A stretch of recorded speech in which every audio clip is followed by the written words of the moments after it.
미당 서종주 선생이 남기신 국화옆에서라는 유명한 시가 있습니다. 그 첫 시작은 이렇습니다. 한 송이의 국화꽃을 피우기 위해 봄부터 소쩍새는 그렇게 울었나 보다. 한 송이의 국화꽃을 피우기 위해 천둥은 먹구름 속에서 또 그렇게 울었나 보다. 그립고 아쉬움에 가슴 조이던 먼 젊음의 뒤안길에서 이제는 돌아와 거울 앞에 선 내 누님같이 생긴 꽃이여. 노란 내 꽃잎이 피려고 간밤엔 무서리가 저리 내리고 내게는 잠도 오지 않았나 보다. 이 시는 꽃이 피기까지 많은 과정과 또 인연과 기다림이 있었다는 것을 표현하고 있습니다. 저는 이 시를 읽으면 저희 둘째 누님 생각이 나곤 합니다. 제가 20대일 때 누님이 결혼한 지 1년 만에 갑자기 매연히 돌아가시는 일을 당해서 다시 시집 가기 전에 친정이었던 우리 집으로 돌아오는 일이 있었습니다. 이제 갓 30살이 된 누님은 결혼 전에 사용하던 누님의 그 비어있던 방에 다시 들어와서 머물렀습니다. 그 누님도 아까 읽었던 그 시편에서처럼 가끔씩 거울 앞에 서서 자신의 얼굴을 물끄러미 들여다보고는 했습니다. 그 엄청난 일로 인해서 우리 가정은 모두 큰 충격과 슬픔에 빠지게 되었습니다. 그리고 저로서는 가까운 사람의 죽음을 사실상 처음 경험한 아주 깊은 영향을 주는 사건이었습니다. 그때 저는 태어나서 처음으로 기도원이라는 곳을 찾아갔습니다. 하나님에게 무언가 말씀을 듣고 싶었습니다. 도대체 왜 이런 일을 허락하시는지, 그리고 앞으로 누님과 우리 가정은 어떻게 될 것인지 그것을 알고 싶었습니다. 처음 가본 기도원에서 저는 3일을 금식하며 하나님께 질문을 했습니다. 그리고 기다렸습니다. 그러나 금식을 다 마치기까지 하나님으로부터는 아무런 말씀이 없으셨습니다. 사실 저는 그때 믿음이 아주 어렸기 때문에 하나님께서 말씀하신다는 것이 사람이 육성으로 말을 하듯이 저의 귀에 제가 들을 수 있도록 하나님이 그렇게 직접 말씀해 주시는 건 줄로 알았습니다. 사람들이 흔히 어려운 일을 당하면 기도원에 가서 응답 받으러 기도하러 간다라고 말들을 하는 것을 듣고, 그리고 또 돌아오면 응답 받았다라고 하면서 얼굴이 밝아지는 것들을 제가 여러 번 보았습니다. 그래서 기도원에 가면 하나님의 음성을 들을 수 있구나. 그리고 그 하나님의 음성이라는 것은 내가 사람의 소리처럼 제 이름을 불러주시면서 귀에다가 자세하게 이야기해 주시는 그런 형태인 줄로 알고, 그 어려운 일 앞에서 이겨내기 위해서 믿음도 없는 상태였지만 하나님을 찾아 기도원으로 올라갔던 것입니다. 그런데 아무런 일도 일어나지 않았고 아무런 음성도 들려오지 않았습니다. 저는 그때 아주 큰 실망에 빠지게 되었습니다. 그리고 그 기도원에서 금식을 하면서 제가 성경 요한복음을 읽었는데요. 그 요한복음 10장에 보면 예수님께서 이렇게 말씀하시는 것이 나옵니다. 내 양은 내 음성을 알아듣는다. 그래서 목자가 앞서가면 양들은 다른 사람의 소리에 반응하지 않고 귀를 기울이지 않고 자신의 목자의 음성을 듣고 그 목자의 뒤를 따라간다는 것입니다. 그리고 나중 시간이 흘러서 그 이스라엘의 환경과 또 양치는 것 이런 것에 대한 여러 가지 책들을 읽어보니까 정말 양들은 자신의 목자의 음성을 기가 막히게 구별한다는 것입니다.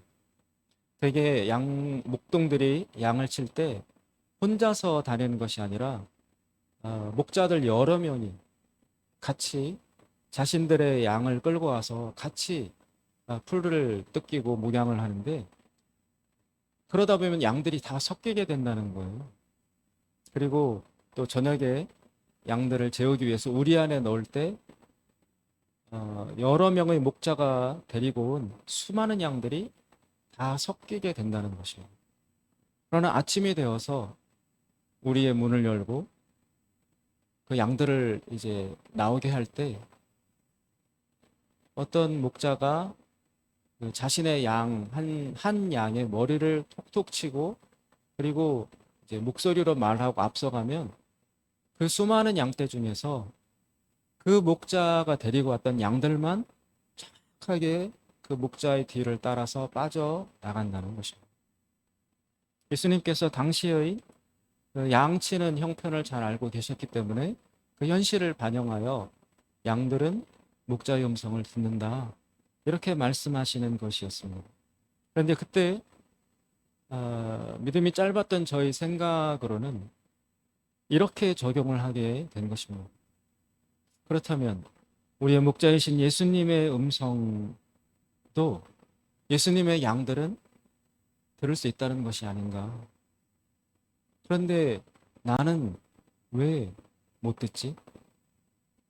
그래서 논리적으로 생각해 보면 분명 예수님께서는 말씀을 하시는데 그런데 그 음성을 나는 현재 못 듣고 있는 것으로 보니 어쩌면 나는 예수님의 양이 아닌가 보다. 아마 나는 예수님의 우리 밖에 있는 예수님의 양에 속하지 않은 그런 존재가 아닌가 라는 생각을 그때 하게 되었던 것입니다. 그리고 그렇게 생각하니까 마음이 너무 섭섭하고 참 슬픈 거예요. 그 일종의 소외감 그리고 버림받았다는 느낌. 나는 하나님의 음성을 듣기 위해서 기도원에까지 찾아왔는데 그런데 여기에서 하나님의 양이 아니다라는 일종의 어떤 거절감, 거부의 말 같은 것을 들은 것 같은 그런 상처를 입고 저는 그 기도원을 슬퍼하며 떠나온 적이 있습니다. 그리고 그때 이후로 하나님의 음성을 들으려 하는 저 자신의 갈급함과 간절한 노력이 시작되었습니다.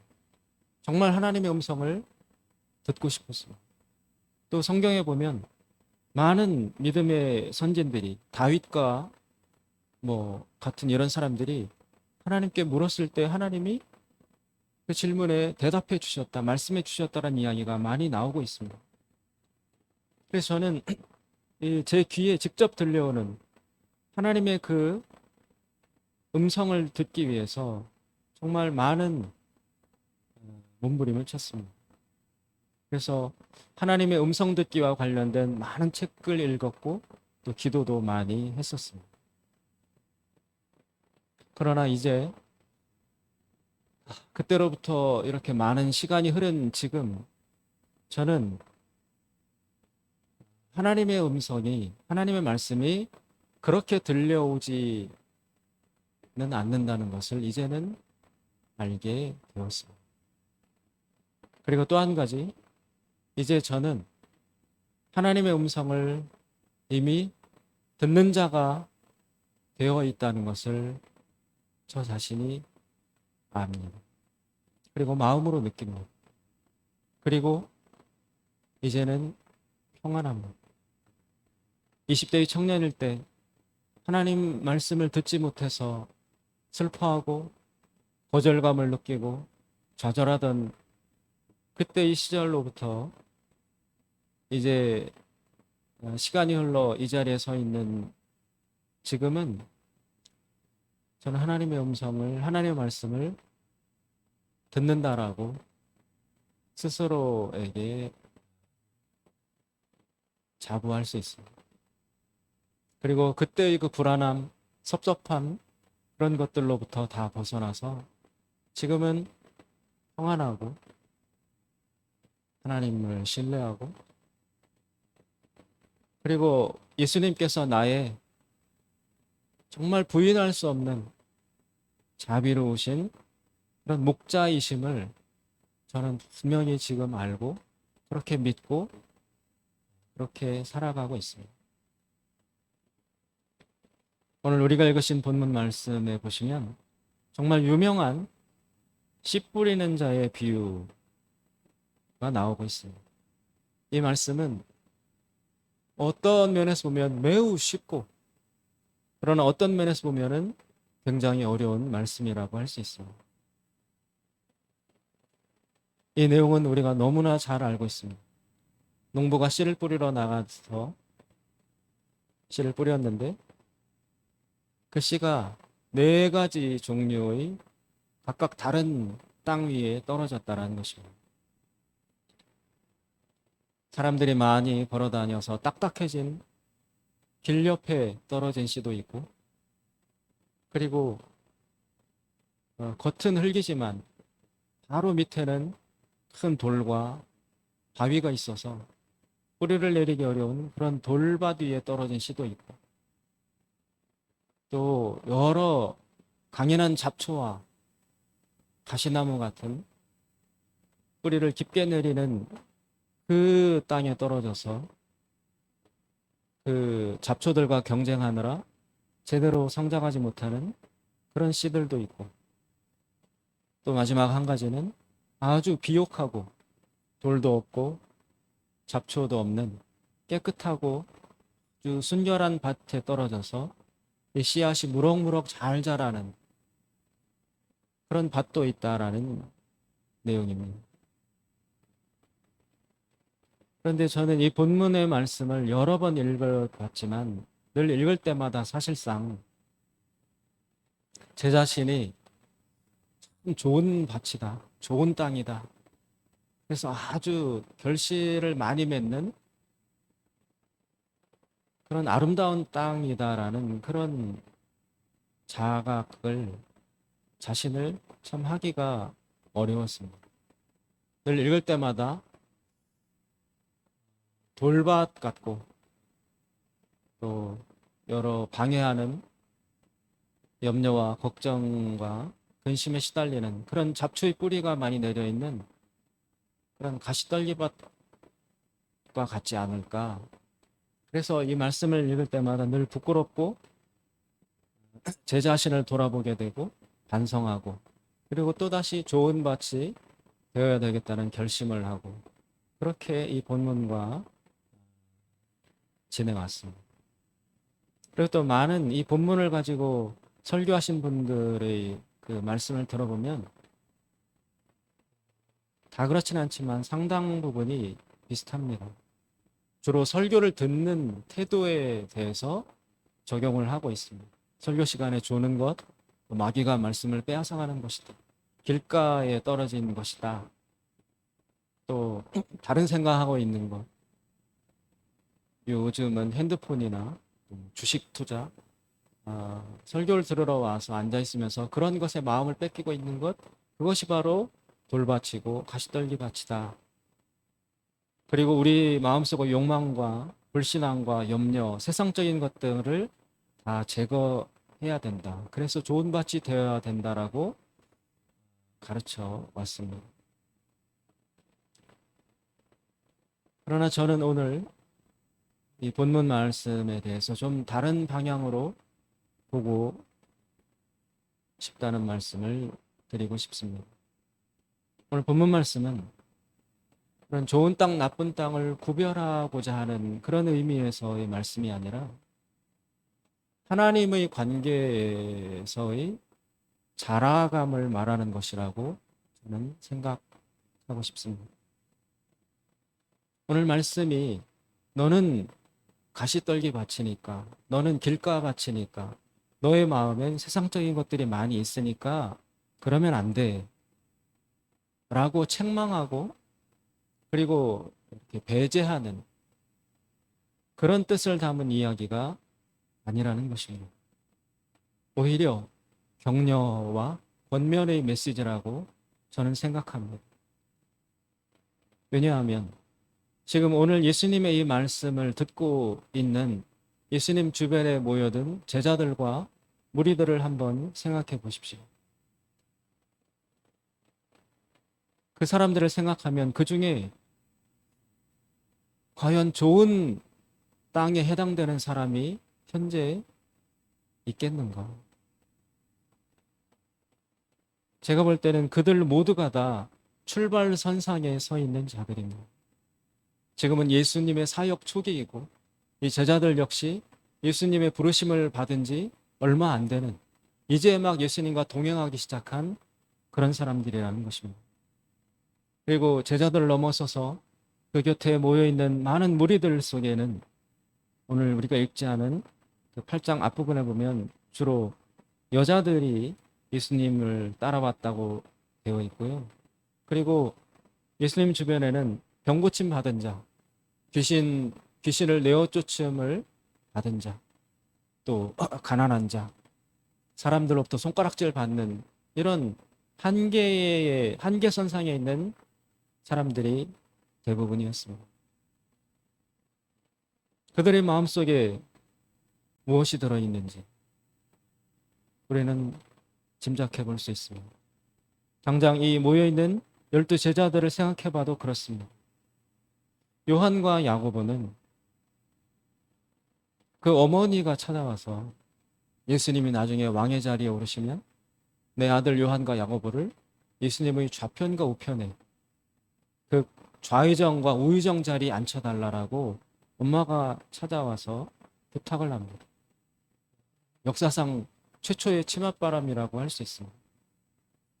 그리고 베드로 역시 늘 예수님 뒤를 제자들과 따라다니면서 특히 요한과 야고보와 누가 더 크냐, 누가 더 뛰어나냐, 누가 더 수제자인가, 누가 더 예수님께 인정받는 사람인가를 늘 경쟁하고 다투는 모습이 나오고 있습니다.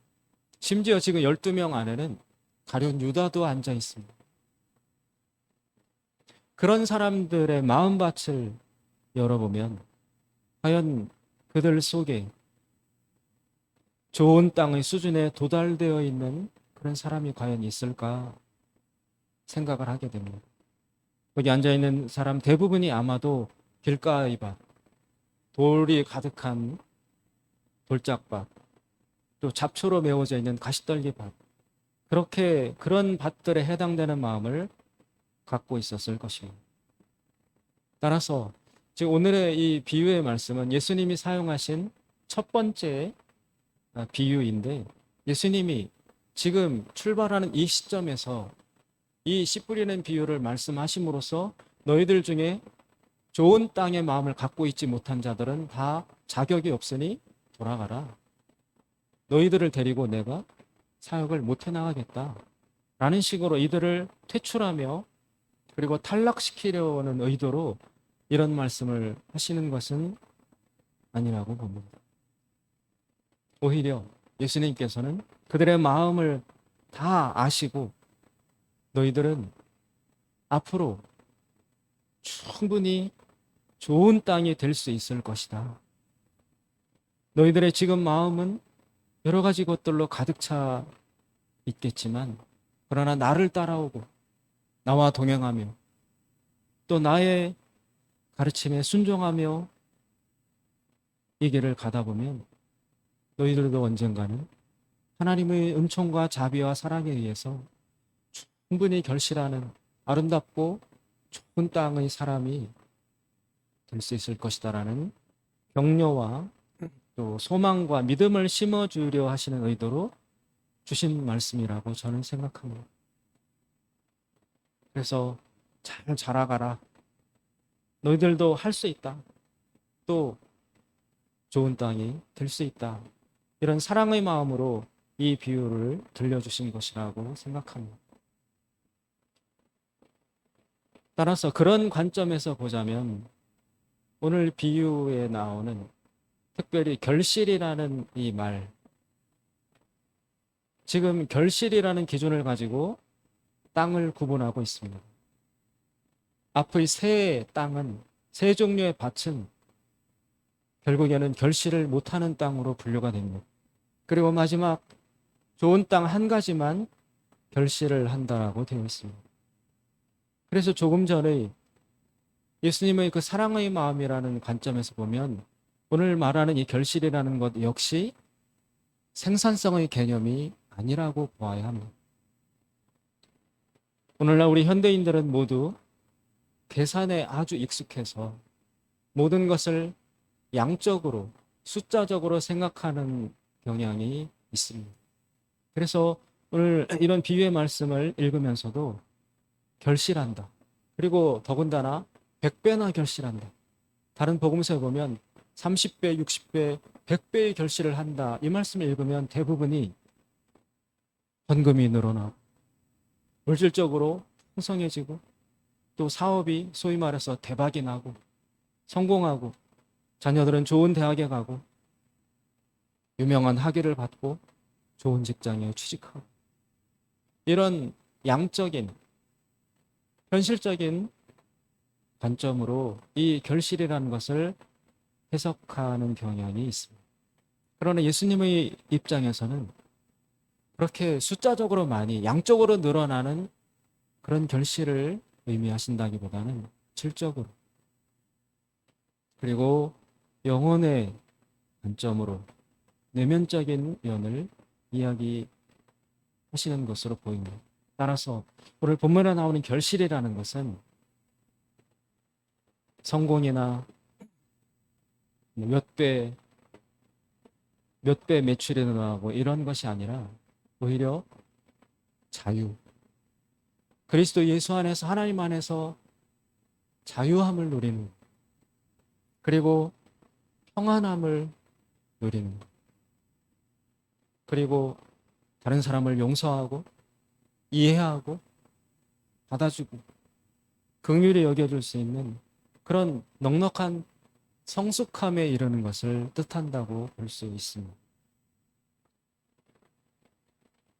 이것을 어떤 비유적으로 말하자면 탕자가 자신의 욕망과 계획에 이끌려서 아버지의 집을 떠나 오랜 방황을 한 끝에 결국엔 모든 것을 깨닫고 집으로 돌아왔을 때의 느낌.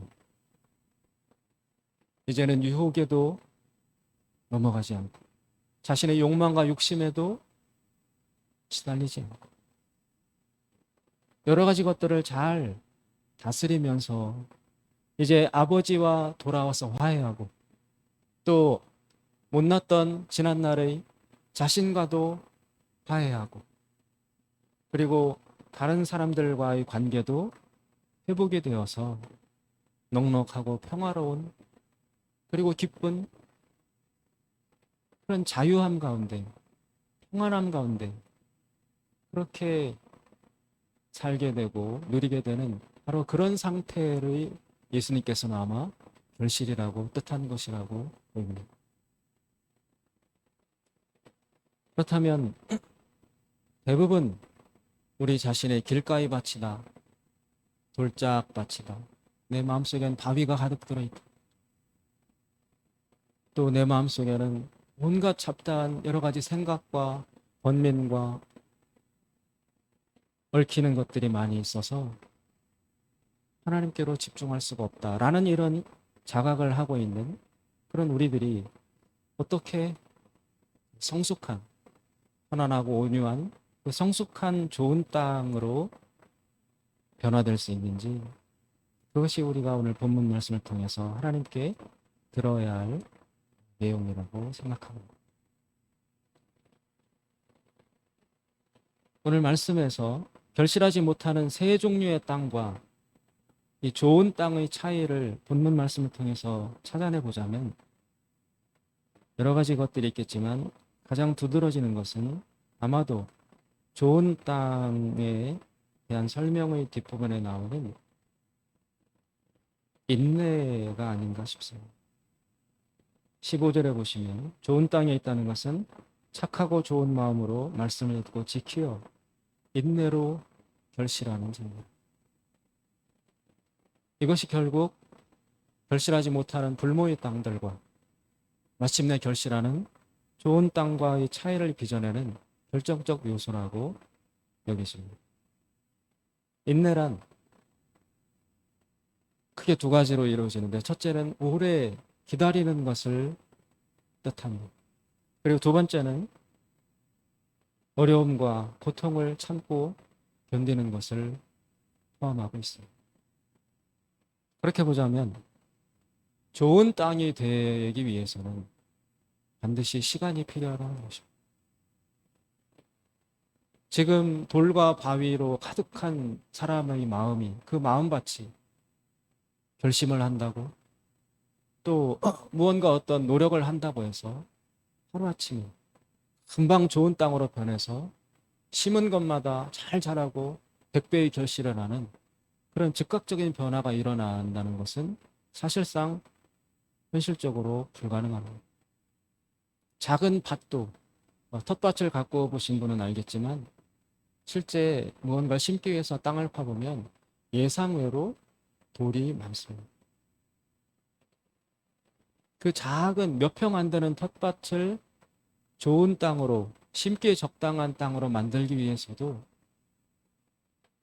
한두 시간이나 하루 이틀이나 이런 짧은 시간으로 되지 않는데 지금까지 각자의 나이에 비례해서 이렇게 이런 마음밭으로 이런 마음의 형태로 자라오고 빚어지고 또 경험이 쌓인 우리들의 마음밭이 즉각적인 어떤 조치로 인해서 포크레인 같은 것을 가지고 와서 다 파낸다고 해서 금방 좋은 땅으로 변화될 수는 없다는 것입니다. 두 번째는 이런 좋은 땅이 되기 위해서는 또 한 가지 꼭 필요한 것이 있는데 그것은 바로 고난이라고 할 수 있습니다. 오늘날 대부분의 사람들은 특히 그리스도인들 역시 고난이라는 것에 대해서 마음을 열지 못합니다. 누가 고난을 즐거워하겠습니까? 누가 고통을 환영하고 기뻐하겠습니까?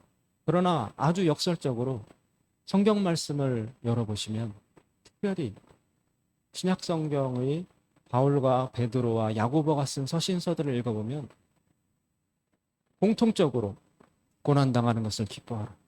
너희들에게 시련이 찾아올 때 이상한 일 당하는 것으로 당황해하지 말고 너에게 굉장히 좋은 것으로 생각하고 받아들여라. 고난을 다 긍정적으로 이야기하고 있어. 또 구약의 시편에 보면 다윗도 고난당한 것이 내게 유익이라. 그런 고백을 하고 있습니다. 이 결실하지 못하는 문제가 많은 땅들이 결실하는 좋은 땅으로 변화되기 위해서는 시간이 필요하지만 그 시간은 사실상 대부분 고통스러운 고난으로 채워져 있다는 것입니다. 그럼 그 고난은 누가 주는 것이며 또 어떻게 오는 것입니까? 오늘 이 수확을 못하는 이 세 가지 땅과 좋은 땅을 비교해 볼 때 또 한 가지의 결정적 차이를 우리가 발견할 수 있습니다.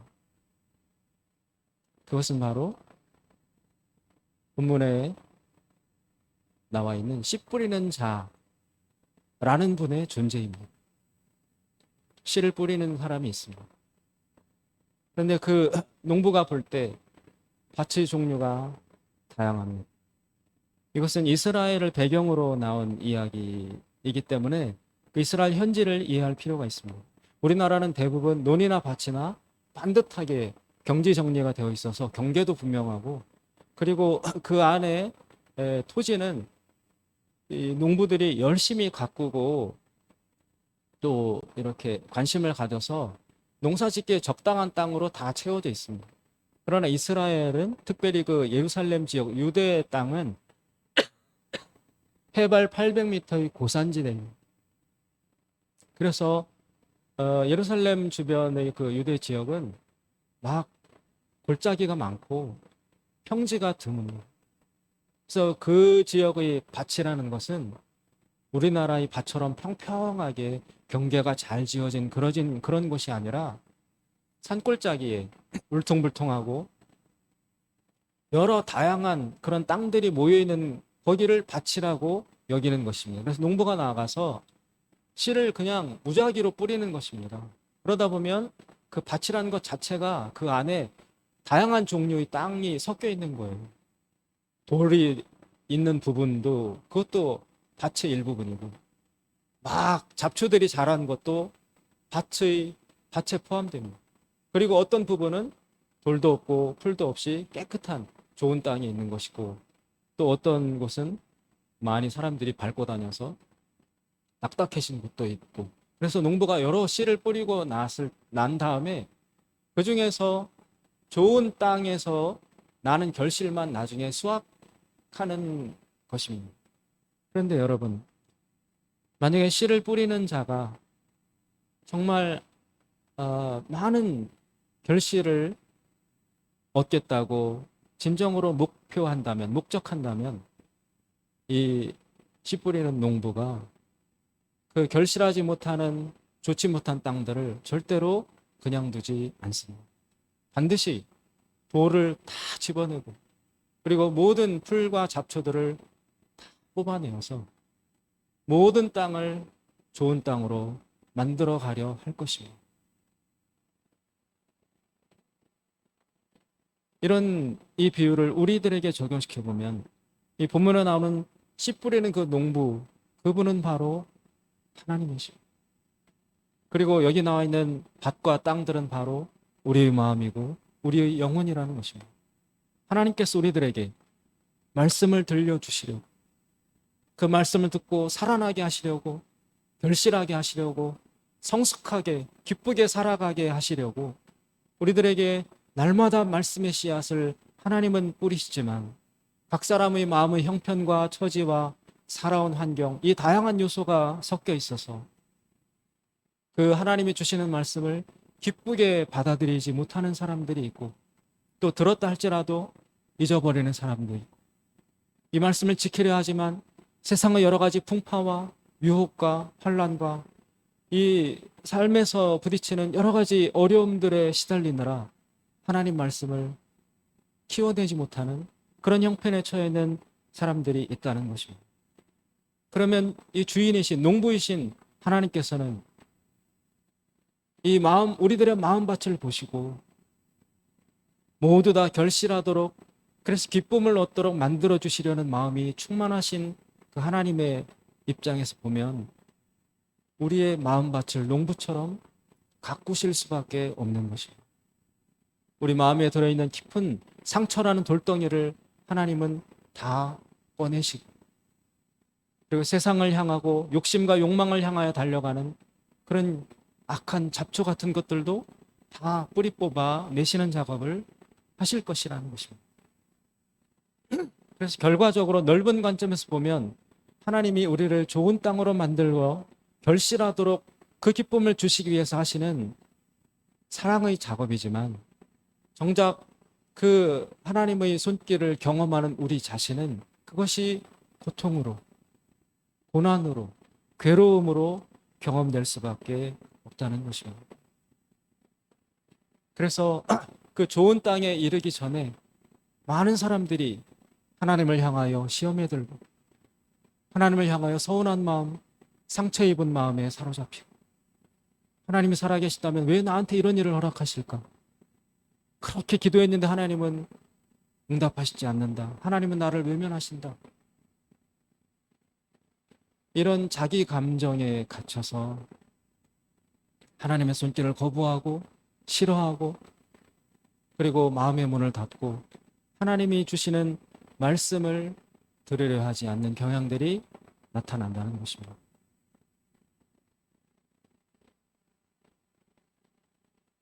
우리 주변에 악기가 많이 있습니다.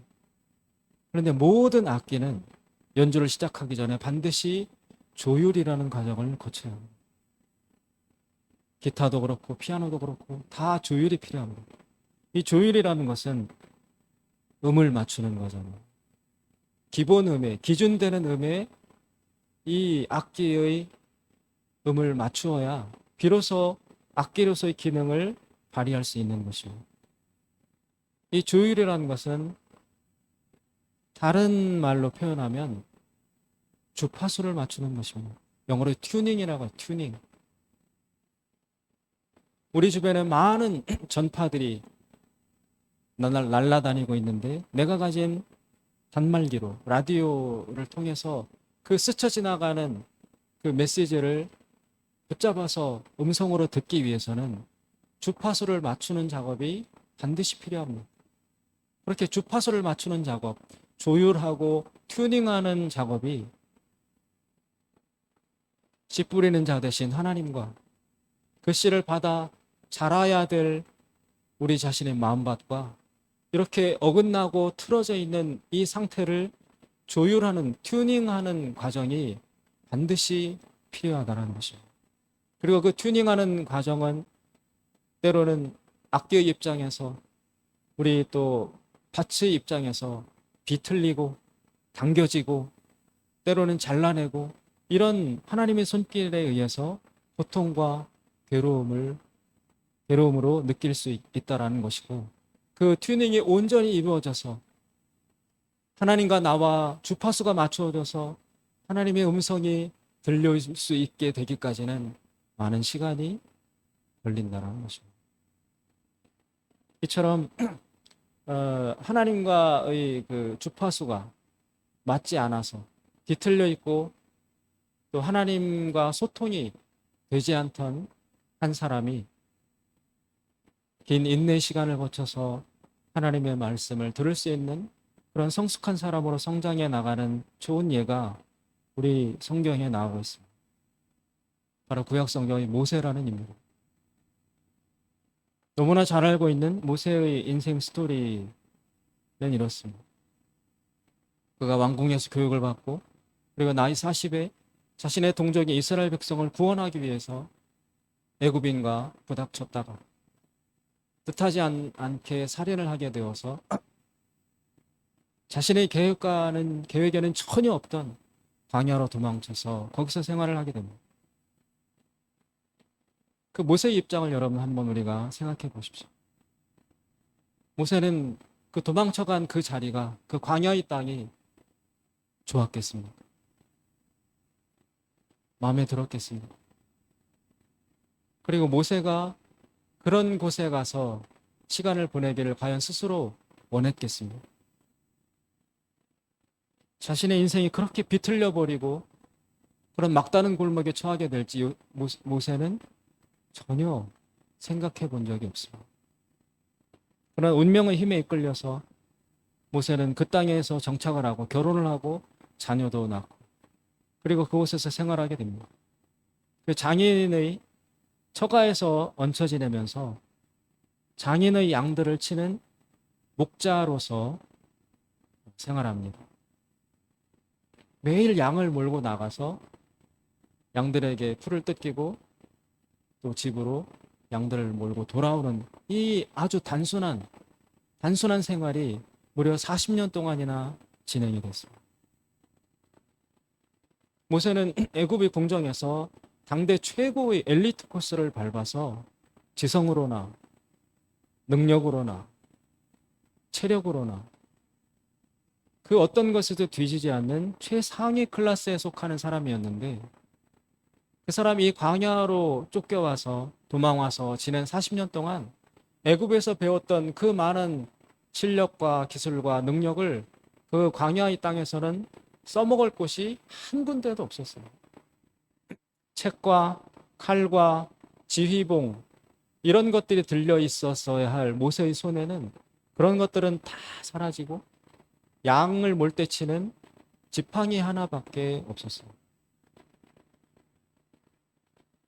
얼마나 초라하고 얼마나 자기 자신에 대해서 절망하고 좌절하며 그리고 하나님에 대해서 힘들어 했겠습니까? 그런데 모세는 결코 그 땅을 무슨 까닭에서인지 모르지만 벗어나지 못하고 40년이란 기간을 거기에서 보내며 나이 80세의 노인이 되었습니다. 그런데 어느 날 모세가 양을 몰고 나갔을 때 그 성경 말씀에 잘 나오는 것처럼 어떤 나무가 있는데 그 나무에 불이 활활 붙어서 타고 있는 것을 보았어요. 그런데 잘 들여다보니 불은 타오르고 있지만 그 안에 있는 나무는 불이 붙지 않은 채 온전한 그대로를 유지하고 있는 것을 보고 너무나 신기해서 모세가 자세히 보려고 그 나무 가까이로 가죠. 그런데 그때 하나님의 음성이 생애 처음으로 들려오는 하나님이 이렇게 말씀하십니다. 내가 선 곳은 거룩한 땅이니 너희 발에서 신발을 벗어라. 신발을 벗으라라는 이야기는 종으로서의 자세를 갖춰라라는 뜻이에요. 상대방에게. 여러분 그 말씀에 깊은 의미가 들어있습니다. 내가 선 곳은 거룩한 땅이니 너희 발에서 신발을 벗어라. 저는 그 본문을 읽을 때 이런 것을 깨달았습니다. 아, 지금 모세가 양을 데리고 오늘 도착해서 그 떨게나무 불꽃을 발견한 이 땅은 원래 하나님의 땅이었구나. 이 땅의 주인이 원래 거기 계셨구나. 그래서 모세가 하나님을 피해서 애굽을 피해서 도망쳐 온 것이 아니라 모세는 사실 하나님의 핵심 심장 가운데로 파고 들어온 거예요. 자기는 멀리 도망왔다고 생각을 했는데 그리고 하나님이 안 계시다. 나를 돌봐주지 않는다라고 시험에 들었는데 실상을 보면 하나님의 가장 깊숙한 하나님의 땅, 하나님의 면전 존재 바로 앞에 모세는 와 있었던 것입니다. 그것도 40년 전에 하나님의 면전에 하나님의 땅에 들어와 있었던 것입니다. 여러분 40년을 양을 데리고 목양을 했다면 그 지역이 아무리 넓어도 분명히 이 땅을 전에 몇 번 왔던 적이 있었을 것입니다. 한두 번이 아니었습니다. 이 땅을 반드시 거쳐갔었을 것입니다. 그런데 그때는 하나님의 이 불꽃을 보지 못했습니다. 사실상 모세보다 하나님이 먼저 그 땅에 와서 계셨습니다. 그 땅의 주인으로 거기에 계셨습니다. 그리고 모세가 도망쳐서 40년 전에 그 땅으로 들어오는 것을 하나님은 보고 계셨습니다. 그리고 날마다 모세의 이름을 불렀습니다. 날마다 이 떨게나무 불꽃을 하나님은 피워서 모세에게 보여주었을 것입니다. 그러나 모세는 그 불꽃을 볼 눈이 없었고 하나님의 음성을 들을 귀가 열려있지 않았던 것입니다. 하나님은 날마다 그곳에서 보셨고 기다리셨고 말씀하셨습니다.